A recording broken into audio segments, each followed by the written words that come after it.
درباره وان خزمتگزاریان وان چاکسازین ده چارچوه وزارت شهیدان ده هاتینه کرن من میوانه که برس عبدالله حاجی محمود وزیر کاروبار شهیدان و انفال کریان کل مدرید اسپانیای بشویه که راستخو دگل میا برس جنابی وزیر واره باش بخیر بی بو کردستان 24 سرتا باباسی دستکوتکانی کابینه نومی حکومتی هریمی کردستان بکن لچوارچوی وزارتی شهیدان و انفال کراوکان چی تان کردووە؟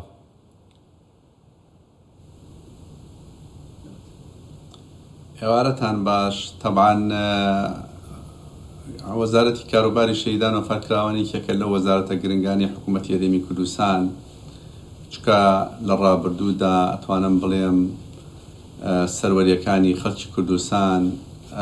دەستکەوتەکانی گەلی کوردستان تەشریعی و تەنفیزی و قەزایی بە خوێنی شەهیدە نەمرەکان هاتووەتە دی ئەم ئازادەی ئەمڕۆی کوردستان بەری ڕەنج و خەبات و تێکۆشانی پێشمەرگە و تێکۆشەرانی ئەم وڵاتەی خۆمانن کوردستانن و کەس و کارە سەربەرزەکانیشیان لەو ڕێگەیەدا قوربانی زۆریان داوە مەینەتی زۆریان بینیوە لەبەرەوە وەزارەتی کاروباری شەهیدان و ئەنفالکراوان وەزارەتێکی جیاوازە لەگەڵ وەزارەتەکانی کە حکوومەتی هەرێمی کوردستان و وەزارەتی کاروباری شەهیدان و ئەنفالکراوان سەرڕای ئەو گیر و گرفتانەی کە لە سەرەتای ئەم کابینەیە خۆتان ئەزانن کە ڕوبەڕووی حکوومەتی هەرێمی کوردستان بوویەوە چەند مەسەلەی گیر و گرفتەکانمان لەگەڵ حکوومەتی عێراق نەناردنی بەشە بودجە و پشکی هەرێمی کوردستان لەلایەن حکوومەتی عێراقەوە مەسەلەی گیر و گرفتی دروستبوونی پەتای کۆرۆنا مەسەلەی پاژماوەی گیر و گرفتەکانی شەڕی داعش ئەمانە کۆمەڵێک کێشە و قەیرانی زۆر بوون سەرڕای ڕێگرتن و مەشاکیل دروستکردن بۆ هەناردەکردنی نەوتی هەرێمی کوردستان ئەمانە کۆمەڵی کێشە بوون کە لە سەرەتای ئەم کابینەیە تا ئێستاش بەردەوام بۆ ڕوبەڕووی ئەم کابینەیە بوویەوە بەڵام خۆشبەختانە بە هیمەتی هەموو لایەک بە تایبەتی جوودی سەرۆکوەزیرانی هەرێمی کوردستان و وەزیرە بەڕێزەکان کابینەکە بەگشتی توانیمان ئەم کێشە و گیر و گرفتانە چارەسەر بکەین تا ڕادێکی باش ڕوبەڕووی ئاستەنگ و گیر و گرفتەکان بووینەوە زۆر باش حکوومەتی هەرێمی کوردستان و وەزارەتی کاروباری شەهیدان و ئەنفالکراوان سەرڕای ئەو گیر و گرفتانەی کە باسم کرد خزمەتگوزاریەکانی کەسوکاری شەهیدان بەردەوام بووە و لە کاتی دابەزینی سیانی نەوت داڕمانی مەسەلەی دارایی لە عێراق و هەرێمی کوردستان کە لە کاتی پەتای کۆرۆنا ئەمانە هەمووی کاریگەریان هەبوو بەڵام حکوومەتی هەرێمی کوردستان بۆ ڕێزگرتن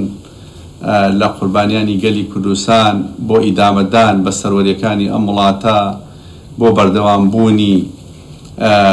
خەبات و تێکۆشانی ڕابردووی ئەم میلەتە خزمەتگوزاریەکانی کەسوکاری شەهیدانی لە بەرچاو گرت سەرۆکوەزیران و جێگر و سەرجەم کابینەکە پشتیوانی تاویان لە وەزارەتی کاروباری شەهیدان و ئەنفالکراوان کرد دابینکردنی ماف و ئیمتیازاتی کەسوکاری شەهیدان ئەولەوێتی کابینەی حکوومەتی هەرێمی کوردستان بووە ئەم کابینە نوێیش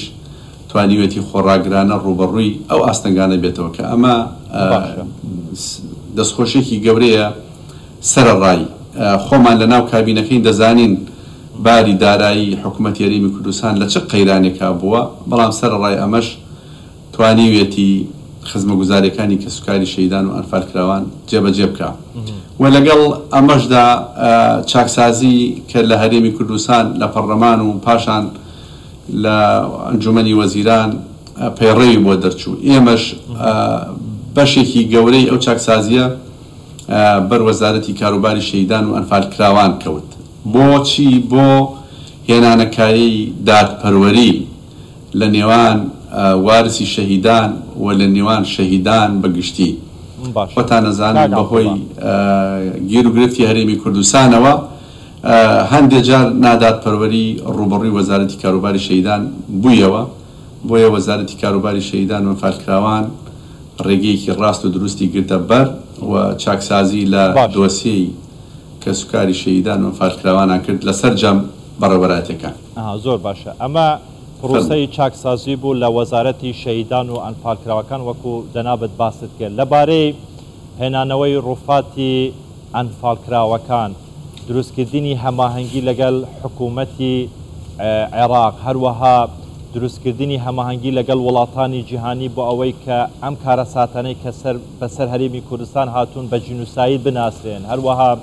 ئەو دەستکەوتانەتان چی بووە کە لەگەڵ حکوومەتی عێراقی کردوتانە بۆ ئەوەی کە مافی زیندانە سیاسیەکان بیگەڕێنەوە؟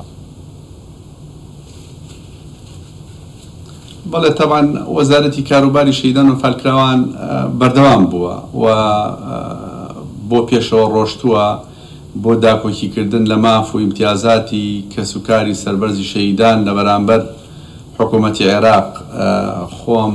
بۆ ئەو مەبەستەش سەردانی ڕئیس وزرای عێراقم کرد، ئەم مەلەفانەم لەگەڵ باس کرد کە جیاوازێکی زۆرە کرێت لە نێوان هەرێمی کوردستان و حکوومەتی عێراق و پارێزگاکانی تری عێراق. بۆیە پێویستە مێژووی خەڵکی کوردستان لە بەرچاو بگیرێ. قەدەری ئێمە وا بووە هەمیشە حکوومەتەکانی عێراق میلەتی کوردیان چەوسانوەتەوە، ئەنفالیان کردووە، جینۆسایدیان کردووە، زیندانێکی لە ڕادە بە دەرمان هەیە. ئەم دۆسیانم هەمووی باس کردووە بۆ ئەوەی لە داهاتوودا ماف و ئیمتیازاتی کەسوکاری سەربەرزی شەهیدان و زیندانیانی سیاسی حکوومەتی عێراقی لە بودجەی خاص لە بودجەیەکی تایبەت کە هەیەە لە پرۆژە یاسای بودجە کاتی خۆی هەبوو و ئێستش کە پەسەند کراوە ئەم ماف و ئیمتیازاتانە دیاری بکرێ. بەردەوام بووین وە مەسەلەی هێنانەوەی ڕووفاتەکان بەردەوام بۆم کابینێ لە سەرەتاوە ئێستش بەردەوامە و ئێمە خۆشبەختانە لۆبێکی باشیشمان کردووە. وەزارەتی کاروباری شەهیدان و ئەنفالکراوان وەزارەتی بەرفراوانە سەرڕای ماف و ئیمتیازاتی کەسوکاری شەهیدان و زیندانیانی سیاسی و تاقانەکانی ئەنفال و زۆر باشە. کاکەڵا دەستان خۆش بێتن، بەڵام هەم سەبارەت بە پێشکەشکردنی خزمەتگوزاری بە کەسوکاری شەهیدان هەر لەم کابینەیەوە تا چەند خانوو زەوی پێشکەشی کەسوکاری شەهیدانتان کردووە؟ ماوەیەک بەر لە ئێستا سەرۆکوەزیران لە دهۆک کۆمەڵێک شوقە یەکەی نیشتەجێبوونی بەسەر شەهیدان کەسوکاری شەهیدانی دابەشکرد لە سلێمانی بە هەمان شێوە لە هەولێر بە هەمان شێوە. ئەم پرۆسەیە چۆن بووە تا ئێستا گەیشتوتە کوێ؟ چیتان هەیە بۆ داهاتوو؟ بەڵێ دەست خۆش پرسیارێکی گرنگە. تەمان دوای گفتوگویەکی زۆر لەگەڵ ئەنجومەنی وەزیران و سەرۆکوەزیرانی هەرێمی کوردستان پەسەندی ئەوە کرا کە لە وەزارەتە پەیوەنددارەکان لیژنەیەک پێک بهێنرێ بۆ ئەوەی بتوانین ڕێکارێکی نوێ بگرینە بەر بۆ خزمەتکردنی کەسوکاری سەربەرزی شەهیدان و زیندانیانی سیاسی. ئەویش لە بری زەوی چکە ڕێژێکی زۆر موافقەی زەویمان هەیە بۆ کەسوکاری سەربەرزی شەهیدان بیگۆڕین بۆ دروستکردنی یەکەی نیشتەجێبوون وەکوی تۆ ئاماژەت پێکرد. یەکێکە لە پلانەکانی وەزارەت و ڕئیسی وزەرا خۆشی پەسەندی کردووە، ڕێکارمان گرتووەتە بەر ئینشاءڵڵا لە داهاتوویەکی نزیکا بتوانین بچێتە خۆناغی جێبەجێکردنەوە. زۆر باشە. کاک عەبدوڵڵا ئەگەر بە کورتی وەڵامم بدەیەوە، جەنابتان لە مەدریدن لە ئەسپانیان بەشداری کۆنفرانسێکی نێودەوڵەتی جنوسایدتان کردووە. ئەگەر بۆم باسکەی دەستکەوتی هەرێمی کوردستان ئەم کۆنفرانسە چی دەبێتن؟ باسی چیتان کردووە؟ بەڵێ ئەم کۆنفرانسە زۆر گرنگە. ئەم کۆنفرانسە زۆر گرنگە. یەکێکە لە ئەولەوێتی حکوومەتی هەرێمی کوردستان و منهەج و ڕێکاری وەزارەتی کاروباری شەهیدان و ئەنفالکراوانە. خۆتان نەزانن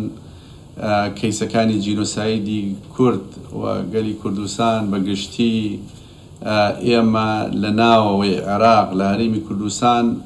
بە شێوەی لە شێوەکان کاری لەسەر کراوە، بەڵام ویستمان ئەم ڕێگایە ئەم ڕێکارە بگۆڕین، چکە یادەکان هەمیشە بە بەرزی ئێڵینەوە و یادی دەکەینەوە و ئەو دۆسیانەی کە یەکلایی بۆتەوە لەلایەن دادگای عێراقەوە و لە پەرلەمانی کوردستانیش بڕیاری بۆ دەرچووە. حکوومەتی عێراقی تا ئێستا تەنفیزی ئەم بڕیارانەی نەکردووە و دەوڵەتی عێراقیش داوای لێبوردنی لە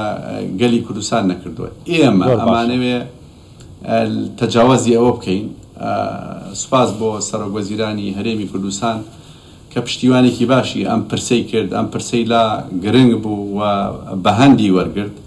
بۆ ئەوەی تەجەوزی ئەمە بکەین بچینە دەرەوەی عێراق بچینە دەرەوەی هەرێمی کوردستان. لۆبیەکی بەرفراوانمان بەدەستەوەیە و کاری باشمان کردووە و بەشدارین لەو کۆنفرانسە بۆ ئەوەی بتوانین لە ڕێگەی کەیجی لۆبی سەنتەر کە هەماهەنگ و هاوکارە لەگەڵ وەزارەتی کاروباری شەهیدان و ئەنفالکراوان بۆ ئەوەی کۆدەنگیەک پەیدا بکەین لە داهاتوودا حکوومەتی عێراقی بەرپرسیار بکەین بەرامبەر بە مافی امتیازاتی کەسوکاری شەهیدان و قوربانیانی جینۆساید وە گرنگتر لەمە ئەوەیە کە جارێکی تر ئەم